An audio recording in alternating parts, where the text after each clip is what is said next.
우리는 첫 번째 시간에 룻기 첫 번째 시간에 룻기의 그 서론과 배경에 대해서 함께 말씀을 나눴었죠.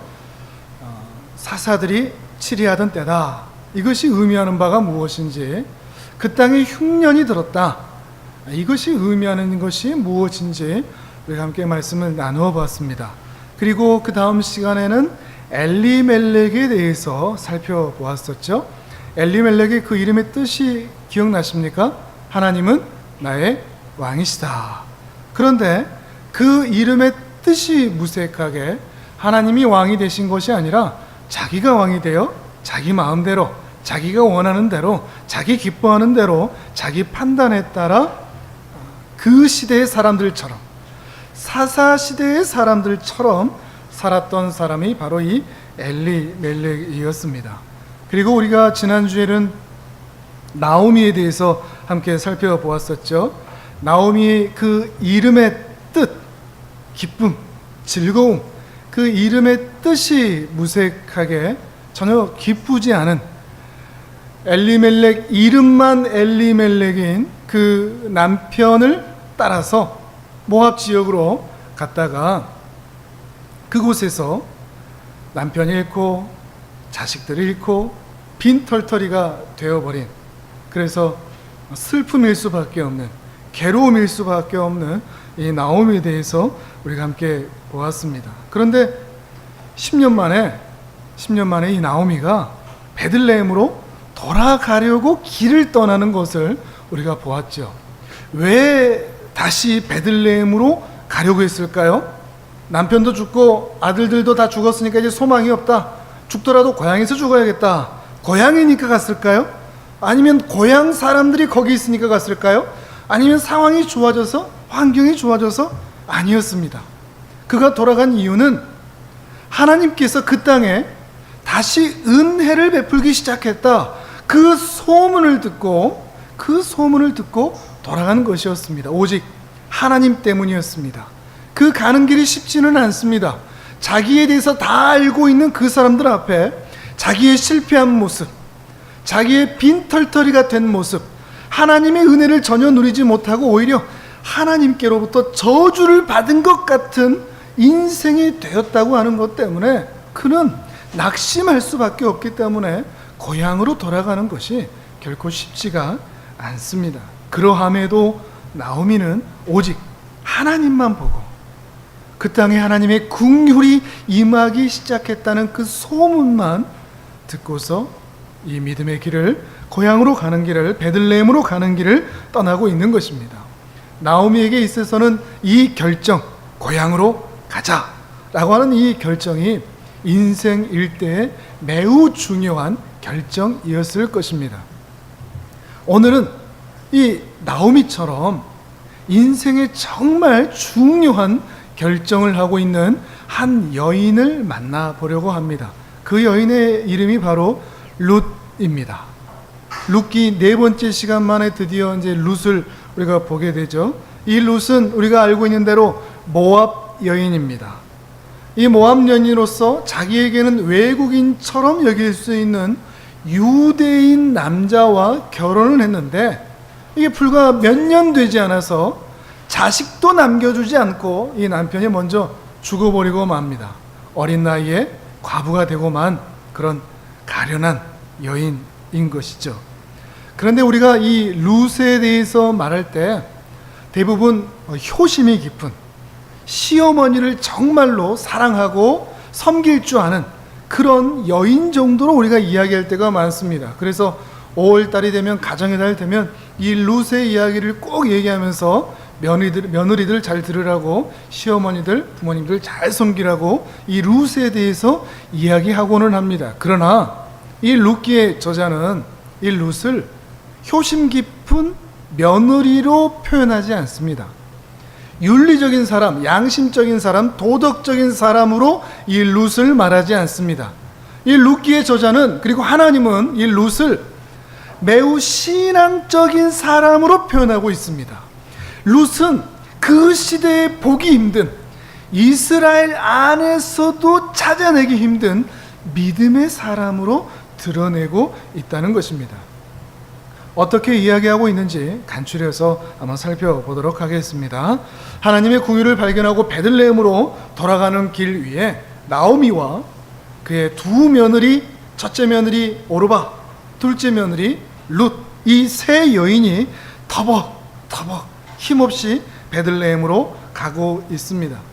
아마 이 며느리들, 이 룻과 오르바, 이들에게는 처음 가는 길 아니겠습니까? 유대는 모압과 상종할 수 없는 민족이기 때문에 내 생전에 유대 땅을 밟아볼까 이런 것을 상상조차 못했을 것인데 그 길을 용감하게 따라가고 있는 것입니다. 시어머니의 나라로 말이죠. 그것도 부모의 곁을 떠나고 고향을 떠나서 말이죠. 근데 그렇게 가다가 시어머니 이 나오미가 정신이 번쩍 들었던 것 같습니다. 아무리 생각해도 이 두 며느리가 자신을 따라올 이유가 없는 겁니다. 그러나 그 이유가 혹처럼 느껴졌거나 짐처럼 느껴졌기 때문이 아닙니다. 오히려 미안하기 때문입니다. 사랑했기 때문이죠. 이 젊은 과부들, 그 착한 며느리들이 나 따라와서 저 유대 땅에서 결혼도 못하고 평생 과부로 수절할 것을 생각하면 이것은 시어머니로서 이건 윤리적이지 않은 것입니다. 그럴 수 없는 것이죠. 특별히 이스라엘 사람들은 모압 사람들을 개나 돼지처럼 짐승처럼 여겼다고 이야기 드렸지 않습니까? 그런 곳에서 이 여인들이, 이 며느리가 평생을 어떻게 살아갈 수 있을까? 그런 답답한 마음이 들었던 것 같습니다. 그래서 터벅터벅 힘없이 걸어가던 그 길에 멈춰 서서 이 시어머니 나오미가 두 며느리들을 설득하기 시작합니다. 먼저 시어머니 나오미가 이렇게 말하고 있죠. 우리 오늘 본문 성경을 보면서 8절과 9절을 우리 같이 읽어보도록 합니다. 8절 9절입니다. 시작. 나오미가 두 며느리에게 이르되 너희는 각기 너희 어머니의 집으로 돌아가라. 너희가 죽은 자들과 나를 선대한 것 같이 여호와께서 너희를 선대하시기를 원하며 여호와께서 너희에게 허락하사 각기 남편의 집에서 위로를 받게 하시기를 원하노라 하고 그들에게 입 맞춤에 그들이 소리를 높여 울며 아멘. 너희들이 나를 따라올 게 뭐겠냐? 그냥 집으로 돌아가라. 거기에서 새로운 남편 만나서 새 출발해라. 너희의 인생을 위해서 너희들이 돌아가는 것이 좋겠다. 그래서 새로운 인생을 살아라 이야기하고 있는 것이죠. 이것은 매우 미안해하는 마음으로 그리고 사랑하는 마음으로 이야기하는 것입니다. 그런데 며느리들이 어떻게 할까요? 옳았구나, 옳게 왔구나 이런 것이 아니라 오히려 이 며느리들이 따라서 옵니다. 어머니 우리를 보내지 마세요 이러는 것이죠. 따라가겠다고 하는 것입니다. 10절도 우리 같이 읽습니다. 시작. 나오미에게 이르되 아니니이다. 우리는 어머니와 함께 어머니의 백성에게로 돌아가겠나이다 하는지라. 아멘. 아마도 이 고부간 시어머니와 며느리 둘 사이가 정말 좋았던 것 같습니다. 11절을 보시면 이 나오미가 이 며느리들을 향해서 뭐라고 부르죠? 네, 딸들아, 딸들아. 이 말로만 딸이라고 이야기하는 시어머니들도 있기는 합니다만 이들은 정말로 딸로 생각하고 딸처럼 미안해하고 사랑하는 마음으로 돌려보내려고 하고 있는 것입니다. 지금 빈털터리가 된 이 시어머니 나오미가 이 며느리들에게 할 수 있는 최고의 배려였고 최고의 사랑을 행하고 있는 것입니다. 정작 하나님의 그 선대하심, 선하게 대하심이 자기 자신에게 이루어져야 할 것인데 하나님의 그 선대하심이 너희들에게 이루어지기를 원한다 이런 마음으로 축복하면서 보내려고 하고 있는 것입니다. 그러면서 그 이후에 자기를 따라오면 안 되는 이유에 대해서 조목조목 설명하면서 설득하면서 돌아가라고 말하고 있는 것입니다. 그때 첫째 며느리 이 오르바는 설득이 되어서 울면서 작별의 키스를 하고 자기의 고향, 자기 어머니에게로 돌아갔습니다. 14절인데요. 14절을 또 같이 읽습니다. 시작. 그들이 소리를 높여 다시 울더니 오르바는 그의 시어머니에게 입맞추되 룻은 그를 붙쫓았더라. 아멘. 그런데 문제는 이 룻입니다. 첫째 며느리는 설득이 됐습니다. 어머니의 마음을 이해해 줬습니다. 예, 어머니. 눈물을 흘리면서 돌아갔는데 룻은 고집을 부리고 있는 것입니다. 그래서 계속해서 설득을 합니다. 동서도 돌아갔으니까 너도 돌아가라 얘기를 하는 거죠. 근데 끈질긴 설득에도 불구하고 룻은 이렇게 대답하고 돌아가지를 않습니다. 16절입니다. 함께 읽습니다. 시작. 룻이 이르되 내게 어머니를 떠나며 어머니를 따르지 말고 돌아가라 강권하지 마옵소서. 어머니께서 가시는 곳에 나도 가고 어머니께서 머무시는 곳에서 나도 머물겠나이다. 어머니의 백성이 나의 백성이 되고 어머니의 하나님이 나의 하나님이 되시리니. 아멘. 이 말이 나오미의 마음을 좀 녹였는지 모르겠습니다. 그래서 나오미가 룻을 설득하는 것을 멈추고 그러면 함께 가자 이러면서 다시 둘이 길을 떠나기 시작합니다. 나올 때는 3명에서 터벅터벅 나왔는데 이제 둘이 다시 길을 떠나는 거죠. 이들은 어떻게 길을 떠나고 있을까요? 지난 시간에도 우리가 잠깐 봤지만 모압에서 나올 때 3사람이 함께 나왔을 때는 정말 터벅터벅 힘없이 어둡고 괴롭고 절망적으로 길을 나왔을 것 같습니다. 그런데 오르바가 돌아가고 룻과 나오미가 다시 길을 떠나갈 때는 사뭇 분위기가 달라 보입니다. 여전히도 미래는 암울하고 어둡고 소망을 발견하기는 쉽지 않지만 뭔가 기대감, 그래도 하나님 때문에 돌아가자라고 하는 이 기대감 때문에 둘이 팔짱도 끼고 손도 잡고 이야기도 하면서 웃으면서 돌아갔지 않았을까 하는 것입니다. 시어머니에게 베들레헴은 어때요? 거기 날씨는 어때요? 거기 사람들은 어때요? 얘기하면서 또 베들레헴의 이야기를 또 나오미가 또 이야기해 주면서 이야기하면서 팔짱 끼면서 손을 잡으면서 걸어가지 않았을까 하는 것입니다. 그렇다고 하더라도 우리가 지난주에도 보았지만 이들이 돌아가는 일은 매우 쉽지 않습니다. 이들이 베들레헴 땅으로 돌아간다는 것은 이들에게 큰 짐입니다. 무거움입니다. 쉽지 않은 결정입니다. 나오미에게도 그렇다고 했죠. 자신에 대해서 다 아는, 모든 고향 사람들이 자신에 대해서 다 아는 그곳에 자신의 실패함 다 잃어버리고 다 놓쳐버리고 다시 돌아가는 그 길이 쉽지 않습니다. 실제로 2장 이후로 넘어가면 룻에게 밭에 나가서 이삭 주우라고 하는데 나오미는 뭐하고 있을까요? 집 안에만 있었던 것 같습니다. 왜 그랬을까요? 사람들 만나기가 두려운 것이죠. 그 정도로 쉽지 않은 것이라는 것입니다. 룻도 마찬가지입니다. 룻은 과부입니다. 거기다가 모압 여인입니다. 사람들이 자신에게 어떤 손가락질을 할지, 어떻게 왕따를 시킬지, 따돌림을 시킬지 불보듯 뻔합니다. 남은 인생 편하게 살 수가 없습니다. 집 밖에 나가보기가 쉽지를 않다는 말입니다. 나오미도 룻도 이 사실을 너무나 잘 알고 있습니다. 그렇지만 세상 물정 몰라서 이런 결정을 내린 것이 결코 아닙니다. 미래를 바라보지 못하기 때문에 이런 결정을 내린 것도 아닙니다. 이들에게 어떤 일이 생길 것이라는 것을 나오미도 룻도 이미 정확하게 다 알고 있습니다. 그런데도 돌아간다는 것입니다.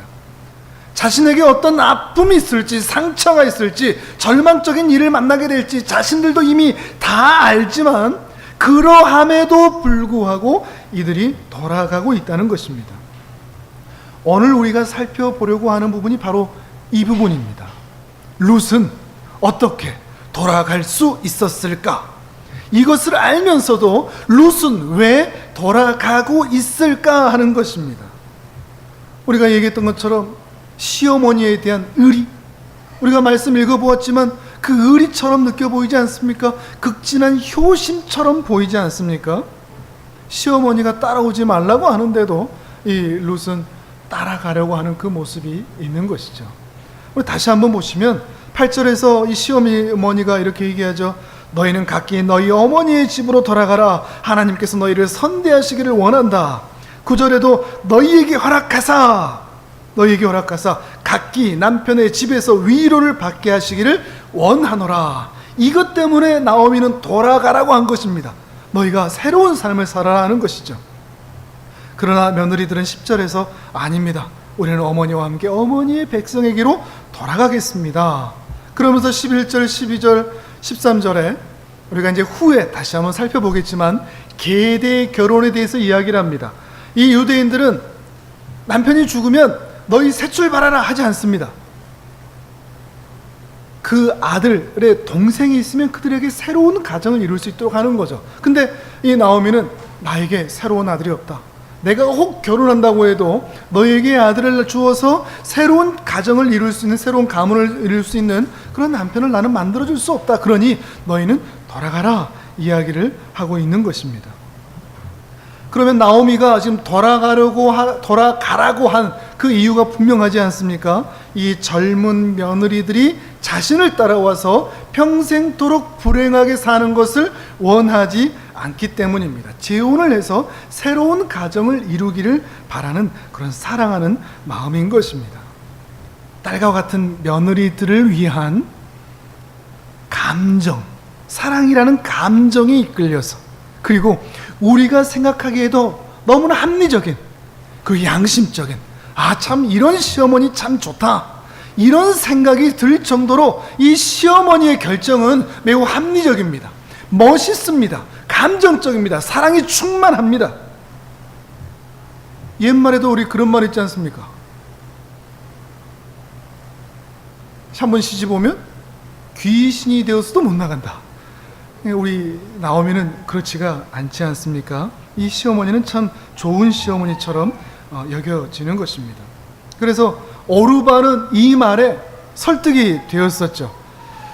인간적인 정으로 잠깐 생각해 보면 이 오르바의 결정이 맞다고 할 수도 있습니다. 더 멀리 보고 더 긴 인생을 바라보면 오르바의 결정처럼 그렇게 잠시 이별의 아픔은 있지만 떠나가는 게 더 맞을 수 있습니다. 그래서 새로운 출발을 하는 게 오르바 자신의 인생을 위해서는 훨씬 나은 것입니다. 오르바가 지혜로울 수 있는 것이죠. 그렇기 때문에 오르바도 마음이 아팠지만 고향으로 자기의 집으로 돌아간 것입니다. 그런데 룻은 이게 먹히지 않는 겁니다. 오르바의 결정이 합리적으로 보이고 이 나오미의 사랑이 너무나 멋있어 보이는데 이 룻에게는 이것이 설득이 되지 않는 것이죠. 바로 이것에 우리의 궁금증이 있는 것입니다. 룻이 이런 시어머니의 합리적인 설득에도 불구하고 떠나지 않고 시어머니를 따랐던 그 이유가 무엇인가 하는 것입니다. 우리 다시 한번 우리 성경을 보면서 16절과 17절을 우리 같이 읽도록 하겠습니다. 시작. 룻이 이르되 내게 어머니를 떠나며 어머니를 따르지 말고 돌아가라. 강권하지 마옵소서. 어머니께서 가시는 곳에 나도 가고 어머니께서 머무시는 곳에서 나도 머물겠나이다. 어머니의 백성이 나의 백성이 되고 어머니의 하나님이 나의 하나님이 되시리니 어머니께서 죽으시는 곳에서 나도 죽어 거기 묻힐 것이라. 만일 내가 죽는 일 외에 어머니를 떠나면 여호와께서 내게 벌을 내리시고 더 내리시기를 원하나이다 하는지라. 아멘. 룻이 베들레헴에 나는 반드시 가겠습니다 라고 하는 그 결정적인 이유를 이야기하고 있죠. 그 이유가 무엇입니까? 어머니의 백성에게로, 아니 그 백성의 하나님에게로 나는 가야겠습니다 이렇게 말하고 있는 것입니다. 죽어도 함께 가겠다고 이야기하고 있는 거죠. 나는 죽어도 모압 땅이 아니라 어디 땅에 묻히겠다? 베들레헴 땅에 묻히겠다라고 하는 그 굳건한 결심이 세워져 있는 것입니다. 단호하죠. 사실 시어머니 때문에 돌아가는 것처럼 보이지만 더 깊이 바라보면 누구 때문에 돌아가는 겁니까? 하나님 때문인 겁니다. 시어머니 나오미 때문에 돌아가는 게 아니라 시어머니 나오미가 믿고 있는, 그리고 그 시어머니 나오미가 나에게 심어준 그 신앙에 따라 나는 하나님에게로 돌아가겠다. 하나님의 국률이 있는, 그 백성의 국률이 있는 그 땅에 묻히겠다. 죽어서라도 나는 그 땅에 묻히겠다. 이런 마음으로 하나님이 계신 곳으로 가겠다고 결심을 한 것입니다. 그 하나님 때문에 그 하나님에게로 가는 것입니다. 베들레헴으로 가면 다시 가정을 이룰 수 없다, 이거 압니다. 베들레헴으로 가면 나 모압 사람이어서 사람들이 나를 따돌림할 것이다, 이것도 압니다. 그 모든 것을 알지만 그는 하나님을 향하여 그 길을 걸어가겠다고 하는 것입니다. 여러분, 이것에 대해서 정리를 잘 해보실 수 있기를 바랍니다. 룻이 이렇게 결정을 한 이유가 무엇이죠? 단순하게 이 본문을 통해서 룻은 그랬구나, 이게 핵심이 아니라 룻이 이런 결정을 하면서 오늘 우리에게 어떤 말을 하고 있는가 하는 것을 보라는 것입니다. 핵심이 무엇이겠습니까? 오늘 이 룻의 결정을 통해서 우리가 배워야 할 것은 무엇이겠습니까? 그것은 이것입니다. 어떻게 하는 것이 하나님 편에 서는 것인가? 어떻게 하는 것이 신앙적인가? 어떻게 하는 것이 하나님을 향하여 가는 것인가? 이것을 지금 말해주고 있는 것입니다. 룻이 시어머니를 따라가고 있다고 하는 그런 효심 또는 사랑, 이것이 오늘 본문의 핵심이 아니라 룻은 하나님을 향하여 어떤 신앙을 가지고 어떤 기준을 가지고 어떤 선택을 했는지를 우리가 보아야 한다는 것입니다. 룻에게 있어서 고향으로 돌아간다는 것, 이것이 어떤 의미인 줄 아십니까? 나오미가 룻에게 고향으로 돌아가라, 이것이 어떤 의미로 받아들였는지 아십니까? 15절을 같이 한번 읽어보시죠. 15절 시작. 나오미가 또 이르되 보라, 내 동서는 그의 백성과 그의 신들에게로 돌아가나니 너도 너의 동서를 따라 돌아가라 하니. 아멘. 어떤 의미겠습니까? 고향으로 돌아간다는 것, 집으로 돌아간다는 것은 그냥 부모의 품으로 돌아가는 것이 아니라 새로운 출발을 하겠다, 이 정도가 아니라 어떤 의미입니까? 나 이제 하나님 떠나서 금옷 쓰신, 모압 사람들이 믿고 있는 그 금옷 쓰신 이방의 우상을 믿고 살아가겠다, 이런 의미로 룻은 여기고 있는 것입니다. 그러니 돌아갈 수 없는 겁니다. 그곳에는 부모님이 계십니다. 거기는 고향이 있습니다. 그러나 그곳에는 하나님이 계시지를 않습니다. 그러니 룻은 돌아갈 수 없는 것입니다. 상황은 베들레헴이 더 좋지 않습니다. 환경은 베들레헴이 훨씬 좋지 않습니다. 그렇더라도 나는 하나님에게로 가겠다, 이런 결정을 하고 있는 겁니다. 그러니 그는 재혼을 하는 것보다, 상황이 더 좋아지는 것보다 하나님의 은혜와 긍휼을 경험하는 것을 더 사모하고 원하고 있다는 것입니다. 신앙적인 결정을 하고 있는 것이죠. 나오미는 감정적인 결정을 했죠. 합리적인 결정을 했습니다. 사랑의 결정을 내렸습니다. 그러나 룻은 신앙으로 결정을 내렸습니다. 그 차이가 오늘 우리에게 보여지고 있는 것입니다. 룻의 이러한 마음을 잘 알았던 한 사람이 있습니다. 그 사람이 바로 보아스입니다. 우리가 2장에서 이 보아스를 만나게 될 텐데 2장을 잠깐 한번 넘겨보실까요? 보아스가 이런 말을 룻에게 하는데 2장 11절과 12절을 우리 같이 한번 읽어보도록 하겠습니다. 2장 11절 12절, 보아스가 룻에 대해서 어떤 신앙의 평가를 내리고 있는지 함께 읽습니다. 시작. 보아스가 그에게 대답하여 이르되 내 남편이 죽은 후로 내가 시어머니에게 행한 모든 것과 내 부모와 고국을 떠나 전에 알지 못하던 백성에게로 온 일이 내게 분명히 알려졌느니라. 여호와께서 내가 행한 일에 보답하시기를 원하며 이스라엘의 하나님 여호와께서 그의 날개 아래의 보호를 받으러 온 내게 온전한 상 주시기를 원하노라 하는지라. 아멘. 보아스에게 그리고 그 지역의 사람들에게 소문이 났던 겁니다. 룻에 대해서. 룻이, 저 모압 여인이 왜 베들레헴으로 왔느냐, 그 소문을 보아스도 들어 알고 있었습니다. 단순히 출세 한번 해보자고, 우리가 미국 땅에 가서 일본 땅에 가서 개척을 해서 내가 부자가 돼서 돌아오리라, 이런 꿈을 가지고 이 룻이 온 게 아니라 여호와의 날개 아래 보호하심을 받기 위해서 왔다고 하는 것을 사람들은 들어서 알고 있었다는 것입니다. 사실 바로 이 신앙 때문에 여호와의 날개 아래 보호하심을 받고 왔다고 하는 이 룻의 신앙을 보고 후에 보아스가 이 룻을 아내 삼기 원했던 것입니다. 이스라엘 여자들 다 제쳐놓고, 잘 나가는 가문 여자들 다 제쳐놓고 이 신앙 하나만 보고 보아스는 룻을 아내로 삼기를 원했던 것입니다. 우리 청년들에게도 이러한 영적인 안목들이 있었으면 좋겠습니다. 신앙적인 결단을 내릴 수 있는 그러한 배우자를 만나고자 하는, 그런 믿음의 가정을 세우고자 하는 이 보아스처럼 말이죠. 이 룻 보면 볼수록 참 기가 막힌 신앙 아니겠습니까?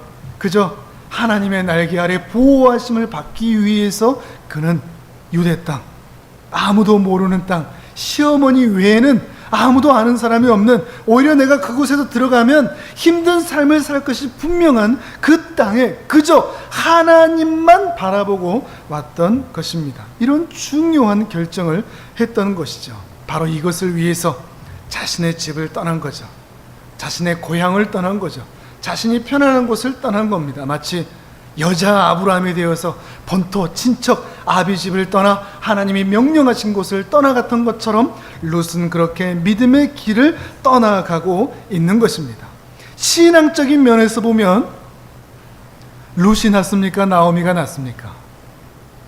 지금 나오미가 부끄러움을 받고 있습니다. 누구 때문에요? 룻 때문에 말이죠. 나오미는 어떻게 보면 대대손손 신앙의 가문입니다. 우리가 하는 말로 모태신앙이라고 할 수 있습니다. 교회에서 잔뼈가 굵은 신앙의 연륜이 있는 사람입니다. 교회의 중직자 같은, 봉사의 연수, 신앙의 연수, 아는 지식도 많은 그런 사람이라 할 수 있습니다. 그런데 반면에 룻은 어떨까요? 룻은 신앙의 연수가 길까요? 짧을까요? 최대 길게 잡아줘봐야 10년입니다. 훨씬 더 적겠죠. 결혼한 이후에 이 시집에 와서 그곳에서 나오미로부터 처음 이 여호와 하나님에 대해서 배우기 시작한, 하나님을 안 지 얼마 안 된 초짜 신앙인이라 할 수 있는 것입니다. 그런데 인생의 중대한 결정을 할 때 나오미는 감정적이었습니다. 사랑이라고 하는, 합리적이었습니다. 상식적이었습니다. 경험에 의해서 했습니다. 그런데 그것이 신앙이라고 착각했는지도 모릅니다. 그러나 초신자인 이 룻은 시어머니 나오미보다 훨씬 더 신앙에 이끌려 신앙대로, 그가 배운 대로, 그가 아는 대로 신앙의 결정을 이 룻은 하고 있다는 것입니다.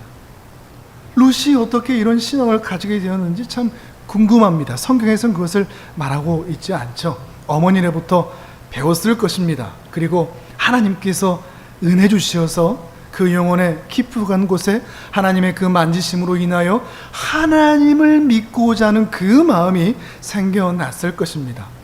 오르바와는 조금 다르죠.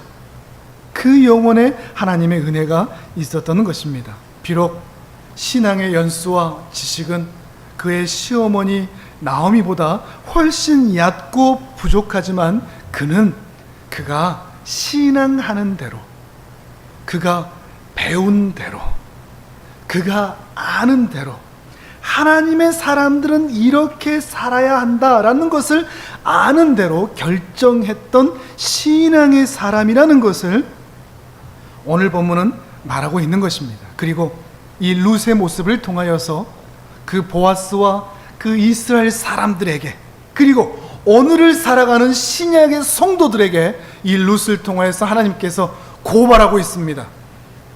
교회 밥 좀 먹어봤다고 하는 너희들, 교회에서 예배 좀 드려봤다고 하는 너희들, 신앙의 연수도 있고 하나님을 아는 지식도 있고 교회에서 어떻게 행동해야 되는지 어떻게 살아야 되는지 알고 있다고 하는 너희들, 너희는 과연 오늘도 신앙적으로 행동하고 결정하고 있느냐? 아니면 상식적으로 경험에 의하여서 감정에 의하여서 결정하고 살아가면서 그러면서 그것이 신앙으로 행동하고 있다고 착각하고 있지 않느냐? 이렇게 우리를 고발하고 있는 것입니다. 사람들을 만날 때마다 참 안타까운 일들이 많죠. 그분들 중에 이 말을 할 때 참 괴롭습니다. 다들 그렇게 살잖아요. 아니 목사들도 다 그렇게 살던데요. 장로도 다 그렇게 살던데요. 교회 다니는 사람들 다 그렇던데요. 저도 그렇게 사는 게 뭐 어때서요? 내가 왜 손해보면서 신앙대로 살아야 돼요? 내가 내 왜 유익을 놓치고 내가 왜 신앙대로 결정해야 돼요? 다른 사람들 다 그렇게 살잖아요. 왜 나는 그렇게 살아야 되는데요? 왜 나에게 그것을 요구하는데요? 다들 그렇게 살잖아요.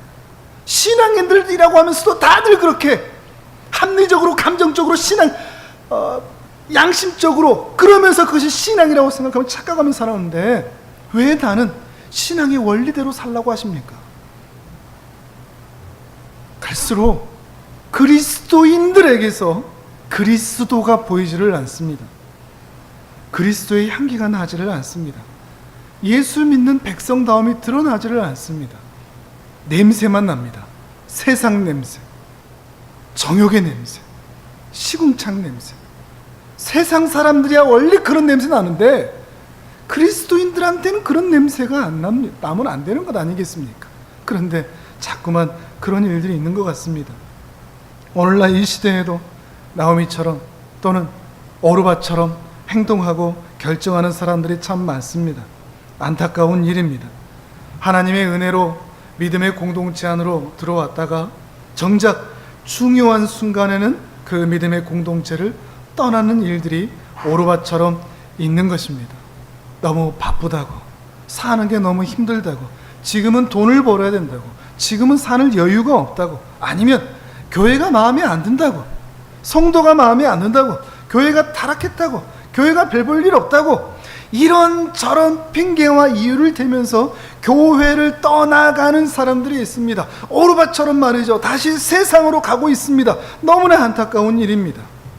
그런데 다른 한편으로 생각을 해보면, 그리고 냉정하게 생각하면 어쩌면 이런 일들이 한국교회 성도들이 빠져나가고 있다고 하는 이 현실이 하나님께서 룻과 같은 사람을 남기시고 오르바와 같은 쭉정이들을 걸러내시기 위한 하나님의 일하심이 아닐까 생각을 또한 해보게 됩니다. 한국교회 거품이 너무나 많습니다. 성도가 있다고 하지만 가짜들이 너무나 많습니다. 너무나 대용화가 되었고 너무나 세속화가 되었습니다. 그 중에 타락해가는 목회자들, 그리고 그들이 분별되면서 떠나가고 있습니다. 좋은 현상일 수도 있는 것입니다. 바른 현상일 수도 있는 것이죠. 성도들이 떠나가는 것, 안타까운 일이지만 쭉정이들이 걸러지고 있는 것일 수도 있다는 것입니다. 거품 같은 성도들의 특징이 있죠. 예배를 사랑하지 않습니다. 소중하게 여기지 않습니다. 얼마든지 바꿀 수 있습니다. 다른 것과 마찬가지로 말씀을 듣는 것, 그리고 이 설교를 듣는 것도 소중하게 여기지 않습니다. 하나님께서 주시는 말씀이다, 이렇게 받지를 않습니다. 사모하지를 않습니다. 또한 공동체에 속하여 하나님의 은혜를 함께 나누는 것도 힘겨워합니다. 그러면서도 비판은 아주 잘합니다. 아는 채도 많이 합니다. 깨어있는 척도 합니다. 그러나 신앙은 없죠. 합리적으로 보입니다. 상식적으로 보입니다. 양심적으로도 보입니다. 그러나 신앙적이지는 않습니다. 그냥 내가 기쁜 대로, 내가 즐거운 대로 살아가는 사람들이 있다는 것입니다. 그러나 여러분, 하나님께서 사사시대 그 시대의 사람들에게 이 룻을 보면서 유대 사람들아, 모압 여인 룻도 이런 결정을 하는데 너희는 지금 어떻게 살아갈 것이냐 고발하듯이, 오늘 우리에게 이 말씀을 접하는 우리에게 너희는 그리스도인으로서 지금 어떻게 살아가고 있느냐 고발하시면서 말씀하고 계시는 것입니다. 오늘 이 말씀이 또한 이 룻의 결정이 우리 모두를 부끄럽게 하기를 원합니다. 오늘 이 룻의 결정, 그의 일생을 좌우하는 결정이고 선택이었습니다. 만약 그가 오르바처럼 돌아가기로 결정했다면 새 출발은 할 수 있었겠지만 평생 우상 섬기고 하나님께서 싫어하시고 가증히 여기시는 그러한 족속으로서 영원히 하나님 나라와는 먼 인생이 되었을 것입니다. 그러나 이 룻, 이 순간에 믿음의 결정을 한 것으로 인하여서 그는 하나님의 백성이 되었습니다. 하나님의 은혜를 누리게 되었습니다. 하나님의 날개 아래 보호하심을 누리게 되었다는 것입니다. 그리고 장차 이스라엘의 왕이 되는 다윗 임금님의 증조 할머니가 되는 그 영광도 누리게 됩니다. 그리고 더 나아가서 영원한 왕 메시아의 족보, 예수 그리스도의 그 은혜의 족보에 모압 사람으로서, 유대인도 아니고 모압 사람으로서 그 족보의 이름을 올리게 되는 영광스러운 결정을 바로 이때 했던 것입니다. 사랑하는 여러분, 우리는 날마다 결정을 하며 살아갑니다. 그것이 작은 결정처럼 느껴지지만 그 결정이 내 인생을 좌우하는 결정이 될지를 우리는 아무도 알 수 없습니다. 날마다 모든 순간 결정을 하시고 선택을 하실 때 여러분은 어떤 기준으로 선택하고 계십니까? 합리적으로, 세상 사람들이 하는 대로, 상식적으로, 감정적으로 하면서 신앙적으로 한다 착각하고 있지는 않습니까? 오해하고 있지는 않습니까? 아니면 정말로 신앙으로 결단하고 있습니까? 신앙적으로 하나님의 앞에서 믿음의 결정을 내리고 있느냐 하는 것입니다. 하나님의 백성이라면, 여호와 신앙을 가진 자들이라면, 예수 그리스도를 통하여 영원한 생명을 얻은 자들이라면 저들과는 다른 차원의 기준과 근거로 결정을 하고 선택을 할 수 있는 여러분이 되시기를 바랍니다. 오늘 말씀이 오늘 우리에게, 여러분에게 그것을 요구하고 있는 것입니다. 하나님의 백성답게 살아, 결정을 바르게 해, 신앙대로, 믿음대로 결정해서 내 백성답게 살아줘. 이것이 오늘 룻을 통하여 오늘 우리 모두에게 하시는 말씀인 것입니다. 사랑하는 여러분, 나오미와 같은 또는 오르바의 길을 걷지 않으시는 여러분이 되시기를 바랍니다. 하나님의 백성다움으로 날마다 하나님께로 가는 그 길 위에 서 있는 룻과 같은 길을 걸어가는 여호와의 날개 아래를 사모하는 거룩한 주님의 백성이 되시기를 주님의 이름으로 축복합니다. 아멘.